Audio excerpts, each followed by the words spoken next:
Hi people, it's me, Anja. My pronouns are she and her, and welcome back to my channel for a new recent reads video. I said at the very beginning of this year that I wanted to be more honest and more transparent in my recent reads videos because historically I have a habit of excluding 3-star books in my recent reads videos because I'm always so worried about what other people think.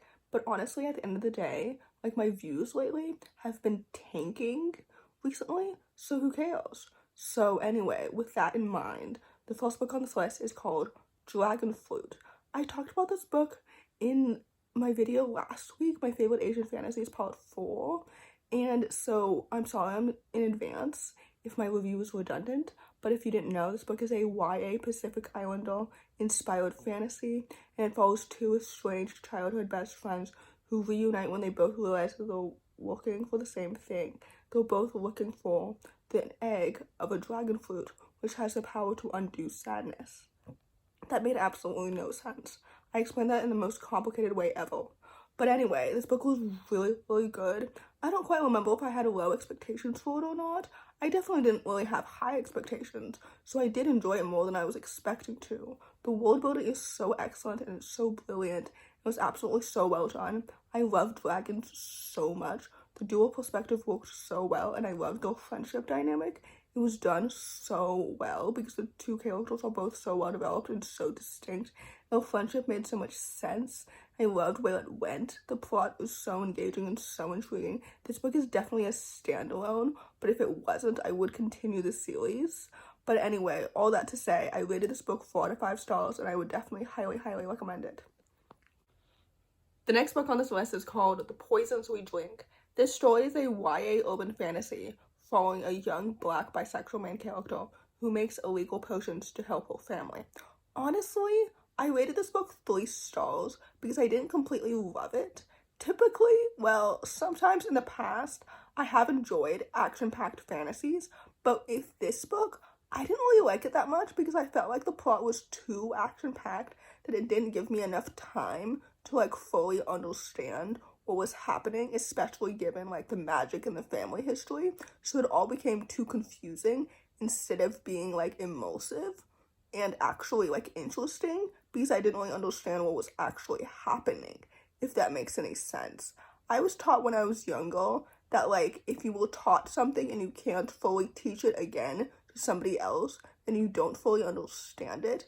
And the way that, like, I can't quite explain the magic system in this world to a non-reader literally means that I don't fully understand it, if that makes any sense. Like, I understand the intrigue to, like, other people. It's just that for me it was too complicated, especially given, like, the family history and the magic and everything. So I don't really know if that makes any sense at all.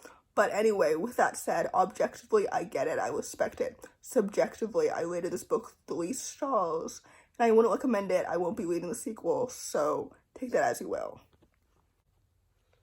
The next book on this list is called Pillow Talk. This story is a YA graphic novel following a young Cuban plus-size main character as she navigates the world of professional pillow fighting.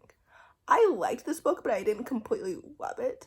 I enjoyed the art and the story and the content itself, but the story felt too short for me to really feel connected to the characters or anything like that, which tends to happen a lot whenever I'm reading graphic novels, and I'm not sure exactly why. Like, I'm not sure if there's, like, an underlining reason as to why this happens all the time, but also, like, I've rated some graphic novels 4 stars, so I don't know exactly what the common thread is. Like, I don't know exactly what makes the difference for me between a 3-star read and a 4-star graphic novel read specifically. You know what I mean? I feel like I haven't read enough graphic novels for me to really be able to recognize why I dislike some over others exactly. But anyway, all that to say, I rated this book 3 out of 5 stars, and I liked it and I enjoyed it, but completely, I don't completely, like, recommend it necessarily. But anyway, so take that as you will.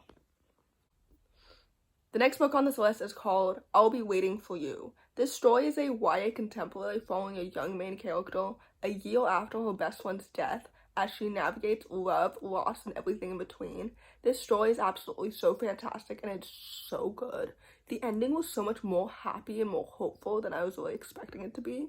I had really high expectations for this book because the author's debut, The Other Side of Perfect, which I read 3 years ago, was one of my favorite books that I read in 2021. So naturally, with that, I was expecting to rate this book 4 stars, if not higher, and I absolutely did. First of all, the plot is so intriguing and so engaging. The story is so atmospheric and it's so well done.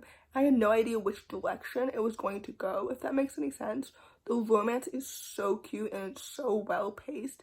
Typically, I don't really enjoy like dislike to lovers or enemies to lovers or whatever trope this romance falls into. Like friends to lovers is definitely my favorite romantic trope, but this book did it so well and it felt so pretty and so beautiful, and I loved the conversations surrounding like ghosts and personal ghosts and like hauntings and grief, if that makes any sense.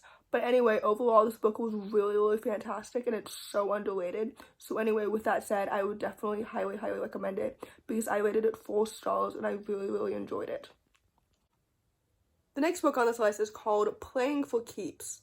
This story is a YA sapphic contemporary that follows a baseball player and an umpire as they navigate their forbidden romance. And it's forbidden because romances between players and umpires are just like against protocol or whatever. But anyway, I didn't like this book, and it's because the romance, in my opinion, happened too quickly, and because of that, I started to mix up the characters.